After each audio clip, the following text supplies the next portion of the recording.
The entrepreneurs are most familiar with their X factor. Like, what makes me special? Why am I doing this? This is why they have their business in the first place. But how often are they focusing on their meditation every day, their exercise, their sleep, right? Their relationships? These are the things that if we do right every single morning, just for a few minutes every day, we are compounding that over time. And that's what gives you an extraordinary life. When I coach now, and sometimes entrepreneurs will say, I'm doing all these things. I have the perfect life. I said, great, go take a nap.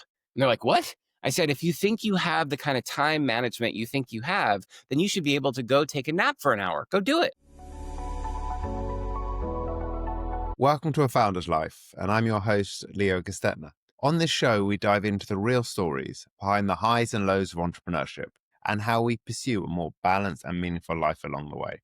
This podcast is sponsored by Thankz, helping founders like us scale with reliable remote talent. Email founders@thankz.com, that's THANKZ.com, with the subject line, A Founder's Life, and you'll receive $1,000 off your first month. Now, I'm excited today to be joined by Bill Carmody. Bill, thanks for joining. You are truly on a global adventure. Would you like to kick things off by introducing yourself? Yeah, thank you, Leo. So it's funny. When I think about these introductions, I was like, what's going to be most meaningful to the audience? So best-selling author, TEDx speaker. I've built and exited 3 multi-million-dollar companies. I'm trying to think about what's most important. And I know we'll talk a little bit about my Ironman too later, so we can get into that as well.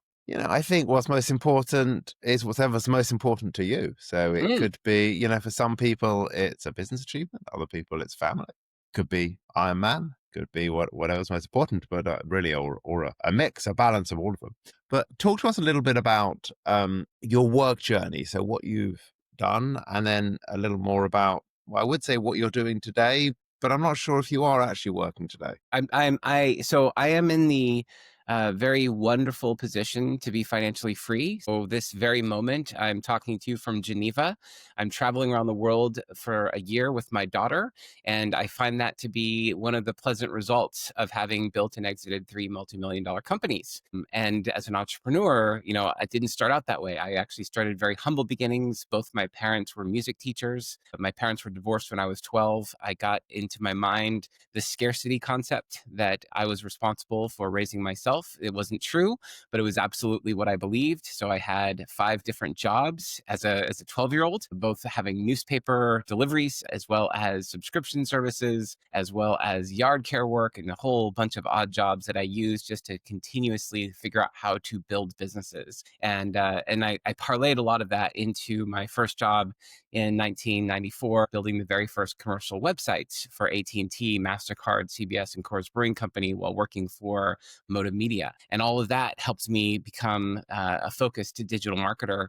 And I built my first company in 2000 called Seismicom, and we were 25 million in annual revenue. And then I went to a smaller business. I built a second company called TradePoint, where I was only about $5 million worth of revenue, but it was more profitable. And so I was able to maintain a lot less stress and a lot more profitability. And then the last company that I just finished was Positive Intelligence, which we built to $10 million in annual revenue over 3 years. And all of these companies have been on the Inc. 5000 fastest growing private company list. So I'm proud of that as well. Wow, that's quite some achievements. Thank you. And talk to us a little bit about family and what family means to you. Really, I think it's leading into that, why don't you at the same time talk about some of the journey you're on at the moment? Absolutely. Well, so I think, in the early stage, I had my first child when I was in the middle of building Seismicom, and I was really now trying to figure out what's my role as a father versus a provider. And I think that's one of the balances that we all as entrepreneurs go through is like, hey, am I doing the right thing for my kids, spending so much time at work, building a business that will sustain us? And so from a financial freedom perspective, it seems like the right thing. But then, when you're at home, you're trying to say, well, hey, am I not spending enough time with my kids? These are their formative years. I know I want to make an important impression on them. So early on, I decided that, I was never going to multitask. When I'm at work, I'm fully at work. And when I'm at home, I'm fully at home. So I was never taking calls or texting or, getting emails or checking anything else while I was at home. And that discipline was what really helped me stay connected to my family. And that grew over time. I mean, initially, I never never thought weekends were anything other than just a sixth and seventh day to get more work done. And eventually that changed into spending quality time with the family. And I think that's the balance that we all go through as entrepreneurs, is trying to find how much of this time do I need to spend building the business and how much of the time do I use enjoying the fruits of the business and spending time with family. I think that's so true. I think it's too many young entrepreneurs, especially, are working every hour God sends. And I think it's at some point, there's no point in working so hard. You've got to enjoy it. You've got to decide what is important to you. Now, for some of us, I think you and I certainly, I think that a lot of that's family. It can be health. It can be spending lots of time in far-flung places and, on holiday. Whatever it is, at some point, there's no point in working hard if you don't enjoy some of the fruits of that. Exactly. Well, I've heard it said this way that, you spend your 20s exchanging all your health for money. And sometimes you bring that into your 30s. And then right around your 40s, you go do the opposite. You start spending all your money on your health because you didn't take care of yourself. So what was the point? So ultimately, I think it's finding that balance early is important. I actually think that one of the reasons why the last company I worked with at Positive Intelligence was really working on my own mental fitness training so that I could really understand the negative impacts of stress on my body. And as you know, as someone else who's a fellow athlete, we get a lot of opportunities to experience the full strength of what our bodies are capable of. But ultimately, what ends up happening is if we're stressed at work and we're finding that stress is continual, I mean, it's not like a little burst of stress where that can be helpful sometimes, but actually the continuous ongoing feeling of being run down, that actually creates all kinds of dis-ease in our bodies and leads to long-term health problems. And so ultimately the question is, can I actually be in ease while I'm doing this work? And finding that balance at work, with even without your family, is so important so that it becomes sustainable. But then when you leave work, the ability to actually be fully off and be able to be fully present with my family was one of the greatest gifts of this work, right? So I think, and as I said earlier, I'm in Geneva. I'm traveling around the world with my daughter right now. I don't think she would have wanted me to do this with her on her gap year if I hadn't already figured that out well ahead of time. The fact that we had a really strong relationship. When I actually suggested for her to take a gap year, she asked if I wanted to go with her as we travel around the world, and it's just been a beautiful opportunity to go deep into this family dynamic that I'd always enjoyed, but now we get to do a lot more concentrated way. Yeah, it's quite some adventure. So talk to us a little bit more about that around the world adventure. Yeah. So about 5 years ago, I sat both my kids, and I have my oldest is Will. He is 21 years old, and Violet is 18. And so I sat both kids down and I said, I really don't think either one of you should go straight from high school into college. This is my opinion. I just want to share it with you because ultimately I think, the structure is set up that everyone goes directly from high school to college in the United States. And the thing that I don't like about that is that it doesn't give you an opportunity to really make some important slow down decisions, like what is it that I really want to do, or what are some of the things that I'm interested in. And in college, you're very much expected to know all these things. And so you have to declare a major and decide which direction you want to go in your life. And it also makes for a very stressful, junior and senior year in high school, because you're spending all your time studying for really, really important exams that determine your future, as well as entry into colleges. So you're spending all of your time in essays and things like that. And it's exhausting, not just for the kids, but for the parents, because we're running around doing all these things. And for what? Ultimately, most of the colleges in the United States are about $100,000 a year. So kids are strapped with massive amounts of debt. So I said, okay, there's two things that I would like to propose. The first thing is that we all take a gap year, which means take a year off between high school and college. And you can do anything you want except spend the whole time in your room playing video games. You can do some of that, but not all of it, right? And the second thing was I recommended going to junior college so we could cut the tuition bill in half. Most of the junior colleges in the United States are really strong. So for those reasons, we really had a strategy and a plan with our kids to say, this is how we're going to reduce some of the debt load while also actually giving you time and space to think about what it is you want to do with your life. And so for my son, Will, he took a gear of work. He wanted to do what is it going to be like if I'm going to spend my whole life working? I want to make sure I understand what I'm getting myself into. So he tried various different jobs, and it was a great time to do it. He worked for a jewelry startup. He worked, in manufacturing. He worked in Target. So he did a whole bunch of different things just to see what work was like. And then for Violet, she said, I don't really want to go Will's route. I'd much rather do something else. What are my other options? And we talked about a couple of things, but one of the things I mentioned was you could travel around the world. And she said, tell me more about that. And so we said, well, I know in Australia, a lot of people do this thing called a walkabout, and they go out there and they see the world, and then they decide what they want to do once they've learned all the things they've learned in all these different communities all around the world. She goes, that sounds awesome. Would you like to come with me? And so it was great. So we said, okay. So we started planning out, what are the top countries you want to go to? What are some of the things you want to see? And we both started putting a list together. And before you knew it, we had, over 50 locations in as many weeks. So we started in June 29th of 2025, and we'll finish in July or June of 2026. So we're doing all of Europe as much as we can, I should say. We're doing much of Europe. We're doing Asia. We're doing the Oceanic, in Australia and New Zealand, and then we're going to do South and Central America as well. So it's quite a tour. I can honestly say I'm envious. I mean, it's quite some trip, Thank you. and so much fun to have that amount of time with your daughter. Talk to us a little bit about what health looks like for you. So in 2015, I had a really pivotal moment in my life. My company, TradePoint, was already named one of the fastest growing companies, according to Inc., for the second year in a row. On paper, everything looked great. I had a wife with 2 kids, happy marriage, great company, CEO, made all this money, was experiencing growth toward financial freedom, like all the things that you would think as an entrepreneur would make me happy. And I was miserable. I was overweight. At the time, I weighed 265 pounds, the heaviest I'd ever been in my life. And I just kept thinking, I can't do anymore. And so I actually had one of those pivotal moments where I thought, I might have to take my life. I was feeling that feeling of like, I can't change. So therefore, is it worth even living? So I really, just being honest, had suicidal ideation, was considering like, what are my options? When I decided if I'm going to do this, I might as well, if I feel like it's ready to end my life, I might as well change everything, because there's no coming back, right, from suicide. So that wasn't the right option. At the same time, I was like, but I'm willing to do a lot differently. And so I started doing transformational work. I went to my first Tony Robbins Unleash the Power Within, and did a whole series of different transformational programs. But the reason I'm telling you all this is because the first thing I did is I decided to get my health in order. And so I am talking to you today at 185. So I was able to drop 95 pounds, which was amazing. And I love the fact that I was able to continuously do that over time. It wasn't an overnight thing.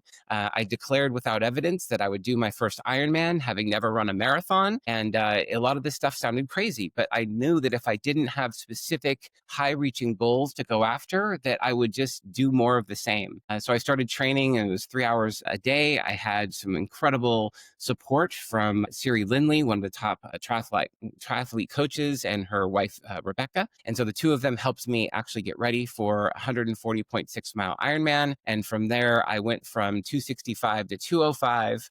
And then continued to drop down after the first Ironman, did a second Ironman. And then I really realized that most of this was not sustainable from a workout perspective for me. So I had to switch over to my eating routine so that I could drop the last few pounds and get into a place where I really feel good about myself. And that's quite some transformation. I can say that, having my own journey, a little different to yours, but also dropped 95 pounds, and definitely transformed physically. And I think along with it, it's mentally, Absolutely. it all goes together. And yes, it's eating right. Yes, it's exercise. Yes, it's sleep. That ridiculous thing of people who say they can manage from 4 hours sleep a night.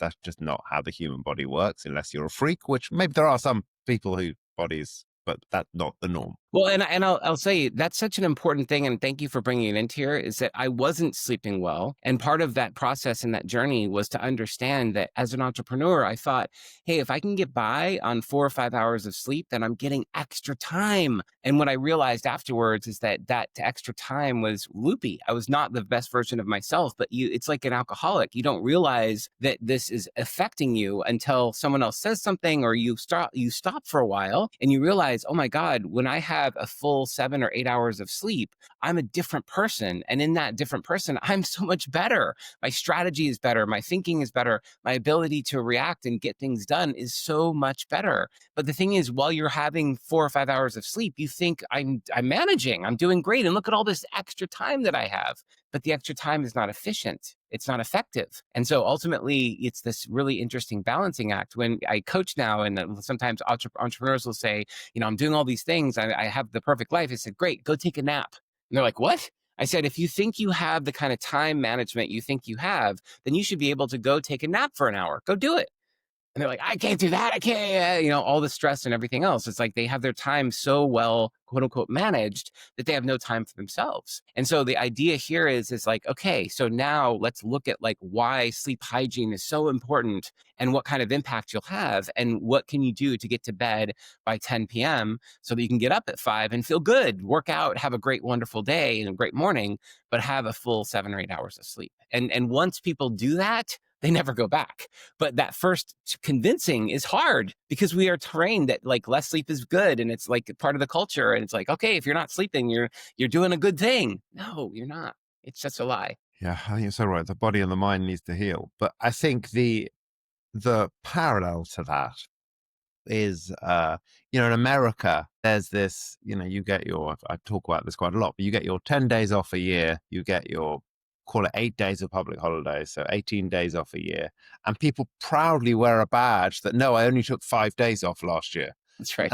And there's a belief that in America, we work harder and therefore are more efficient. Whereas in Europe, they're taking 25 days of personal holiday, another, call it 15 days of public holidays. They're taking off 40 odd days. Yes. So probably triple to quadruple what the average American is. And they're no less efficient. I'm not going to say they're more efficient. I don't know if they are. But the point is, they're no less efficient having taken tons of time off for having a quality of life that goes with that. Yeah. And to me, that's more valuable, right?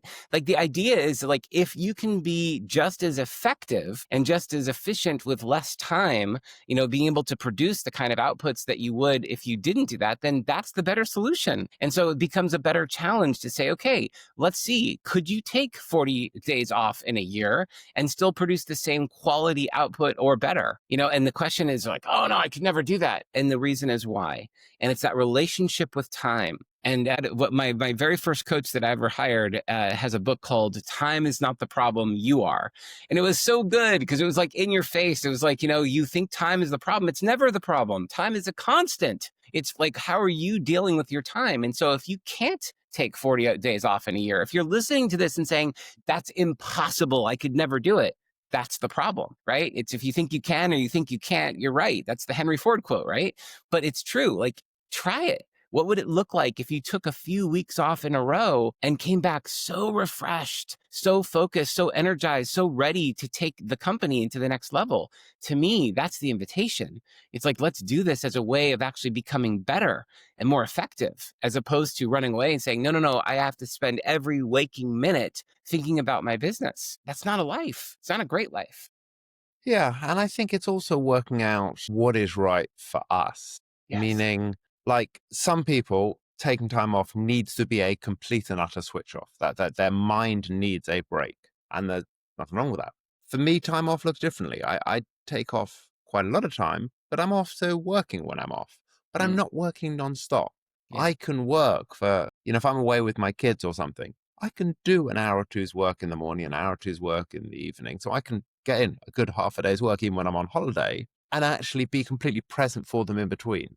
Perfect. And that for me works really well. And actually my mind can switch off better because I know there isn't a whole pile of stuff waiting for me. Whereas other people, the fact that they've even opened their laptop means their mind suddenly is like, just can't take a break. So I think everyone needs to work out what is right for them, but then embrace that and really design their life around that to have that quality of life. Well, and what you said is so important. When I'm honest with myself, if I do take that 1 or 2 hours in the morning, am I truly switched off and fully present with the people that are important to me?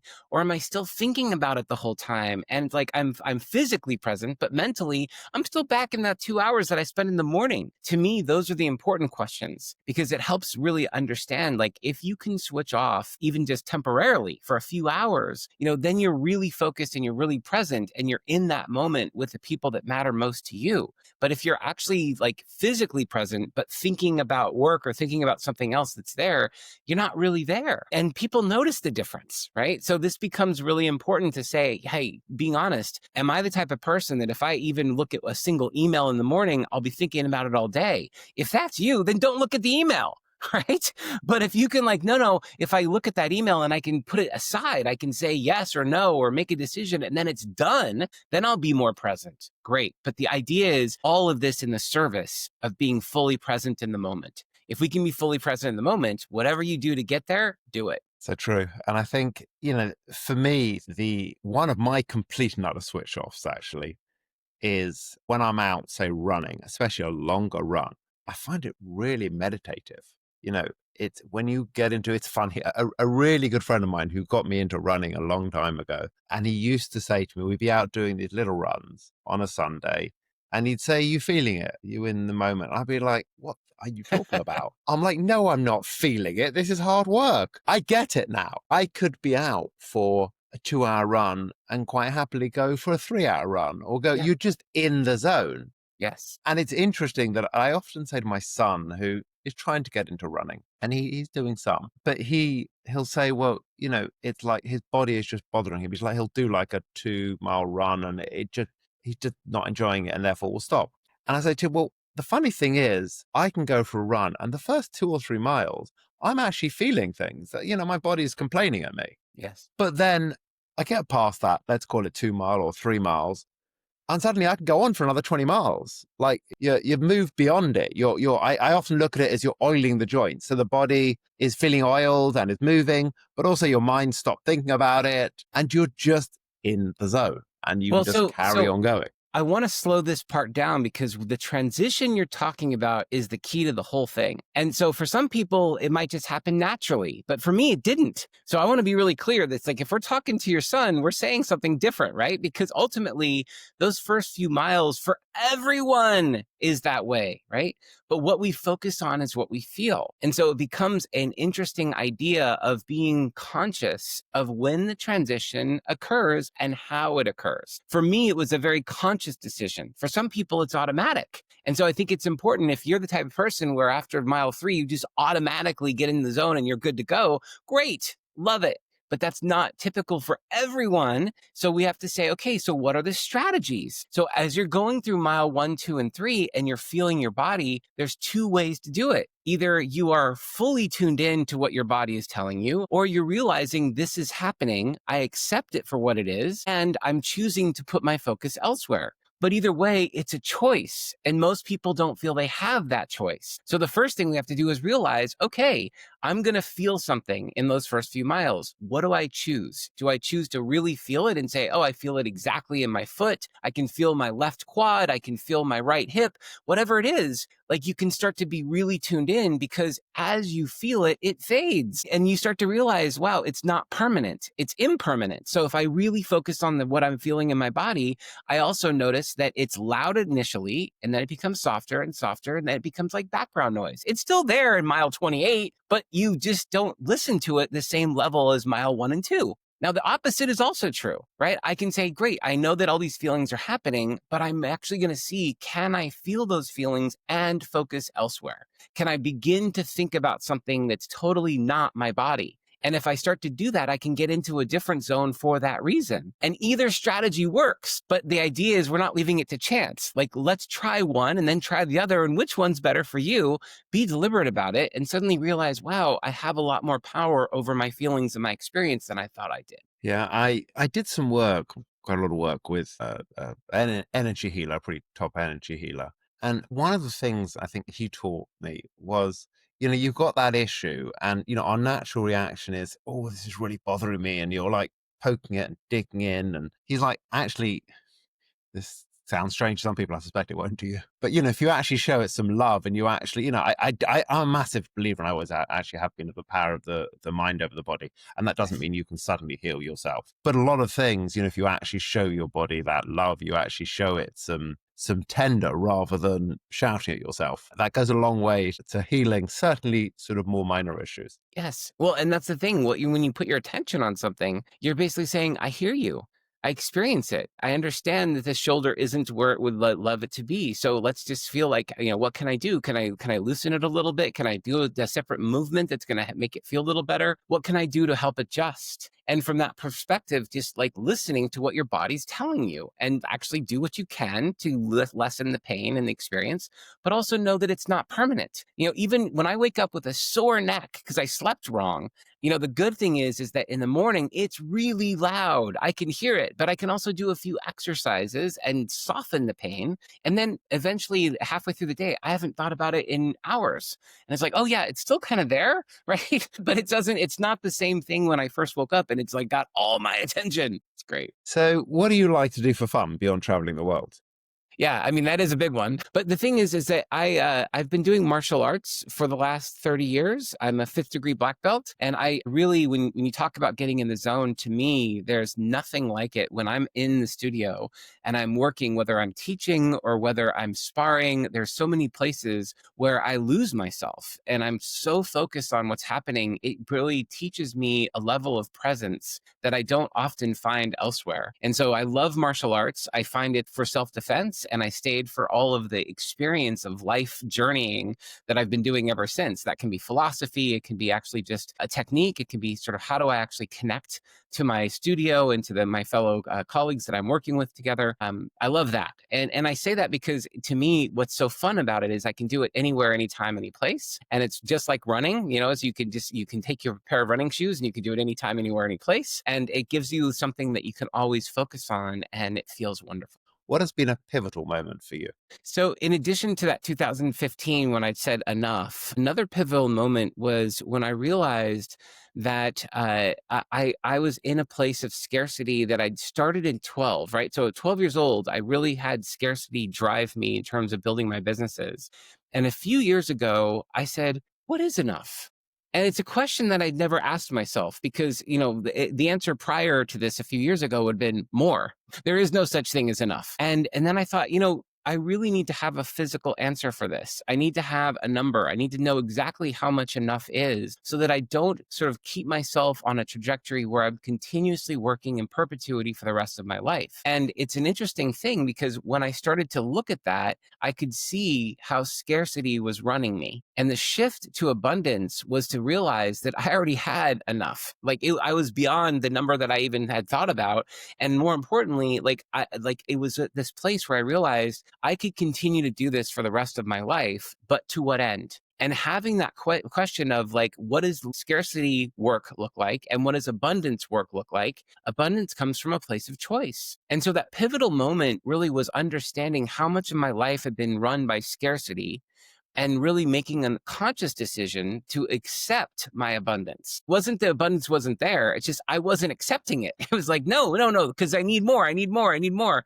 And that wasn't true. And so suddenly I started to realize okay, abundance is all around me when I choose to acknowledge it. And now I'm choosing to acknowledge it and see what life is like when every day I'm not experiencing that hunger of scarcity, but instead the satiety of being abundant and feeling that abundance in my life, in all places. And the more I started to do that, the more it compounded. And I realized, wow, I can be a lot more in a place of ease when I see and appreciate and really lean in to the abundance that is all around. Powerful message. Thank you. And what's one piece of advice you would give to an aspiring entrepreneur? It comes down to some of the things we've talked about today. I think there's the daily habits are the things that actually change our destiny. I think they're like these big aha moments or changes in our company that are things that are going to actually change everything. It's not. It's the tiny habits, as BJ Fogg likes to say, right? Or Atomic Habits, if you prefer that book. But either way, it's about what are we doing every single day? And Brendan Bouchard made it very simple when he said meds RX. And I was like, what's that? That sounds amazing. But it's our meditation, our exercise, our diet, and our sleep. Those things are critical and non-negotiable. Then it comes our relationships and our X factor. Now, the entrepreneurs are most familiar with their X factor. Like, what makes me special? Why am I doing this? This is why they have their business in the first place. But how often are they focusing on their meditation every day, their exercise, their sleep, right? Their relationships? These are the things that if we do right every single morning, just for a few minutes every day, we are compounding that over time. And that's what gives you an extraordinary life. But the extraordinary life doesn't come with these big changes. It's not winning the lottery. It's not being acquired by another business. It's none of those things. It's what are we doing every single day? The little tiny changes in our life are the things, when taken out over time, make all the difference. I like it when Stephen Covey used to say an airline pilot is off course 92% of the time. From the time you take off to the time you land, you're off course 92% of the time. It's the micro adjustments, the small changes, the little tiny things that are happening all the time that ensure we land exactly where we want to be. Great advice. And how can people find you? So my whole journey of my experience this year is on billcarmody.com, BILLCARM as in Mary, ODY.com. That's the blog. And you'll also see askbill.us, which is my free AI platform for entrepreneurs. So you can help you build your business at no cost. I love artificial intelligence because it does actually scale, and it gives people the opportunity to experience another person and their insights in a place that actually allows them to directly apply their learning and then see if it works for them. Yeah. Well, thank you. I appreciate you joining us today. Thanks for having me. I appreciate you. And thanks for listening to today's episode. If you enjoyed the conversation, don't forget to subscribe to the channel, tell your friends, and leave a review.